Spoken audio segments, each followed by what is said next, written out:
Plan flop. KCR స్వయంగా రంగంలోకి దిగిన ఆగని వలసలు. అధికార పార్టీలోకి వరుసగా ఎమ్మెల్యేలు క్యూ. కాంగ్రెస్లో చేరిన చేవెళ్ల ఎమ్మెల్యే కాలయాదయ్య ఇప్పటికే 6 ఎమ్మెల్యేలు హస్తం గుటికి. కొంతమంది కూడా టీపీసీసీతో సంప్రదింపులు. బీజేపీ వైపు చూస్తున్న మరికొందరు నేతలు 10 ఏళ్ళు అధికారంలో ఉన్న పార్టీ ఒక్కసారి దిగజారిపోయే కదా అంటూ ఇలా న్యూస్ చూస్తా ఉన్నాం. దీనికి సంబంధించినటువంటి న్యూస్ ఒక్కసారి చదివేటువంటి ప్రయత్నం చేద్దాం. ఓడలు బండ్లు ఓడలవుతాయి అన్న చందంగా తెలంగాణ తొలి ముఖ్యమంత్రి కల్వకుంట్ల చంద్రశేఖరరావు పరిస్థితి ఉంది. 2001లో తెలంగాణ రాష్ట్ర ఏర్పాటు లక్ష్యంగా తెలంగాణ రాష్ట్ర సమితి పార్టీ స్థాపించారు కేసీఆర్. అప్పటి నుంచి ప్రత్యేక తెలంగాణ కోసం కొట్లాడిన పార్టీ చివరకు తెలంగాణ సాధించింది. ఇందులో కేసీఆర్ పాత్ర కీలకమనేది వాళ్ళ మాట.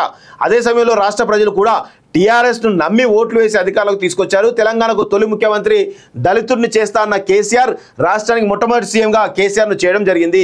తదనంతరం రెండోసారి కూడా ఆ పార్టీ విజయం సాధించడం, మరోసారి కేసీఆర్ సీఎం అయ్యాడు. ఎందుకో ఏమో కానీ టీఆర్ఎస్ను బీఆర్ఎస్ పేరు మార్చిన చంద్రశేఖరరావు తన పతనాన్ని కోరుకున్నాడు. 10 ఏళ్ల కేసీఆర్ పాలనలో తెలంగాణ చాలా నష్టపోయిందనే విషయాన్ని గమనించిన జనం గత డిసెంబర్లో జరిగిన అసెంబ్లీ ఎన్నికల్లో బీఆర్ఎస్ను ఓడగొట్టి ప్రతిపక్షంలో కూర్చోబెట్టిన సంగతి తెలిసిందే. ఒక్కొక్కరుగా కారు దిగుతా ఉన్నారు. ఇక హైదరాబాద్లో జిహెచ్ఎంసీ పరిధిలో ఉన్నటువంటి అందరు ఎమ్మెల్యేలు కూడా కట్టగట్టుకొని కాంగ్రెస్ పార్టీలో చేయడం ఖాయం. అందులో ఒకరో ఇద్దరు బీజేపీ చేరుతున్నారు, మిగతా అందరూ కూడా కట్టగట్టుకొని పోతారు. ఆ తర్వాత ఫామ్ హౌస్లో చర్చలు ఫలించిన ఫామ్ హౌస్ పిలిచి ఒక్కొక్కరు పిలిచి కౌన్సిలింగ్ ఇస్తూ ఉన్నాడు.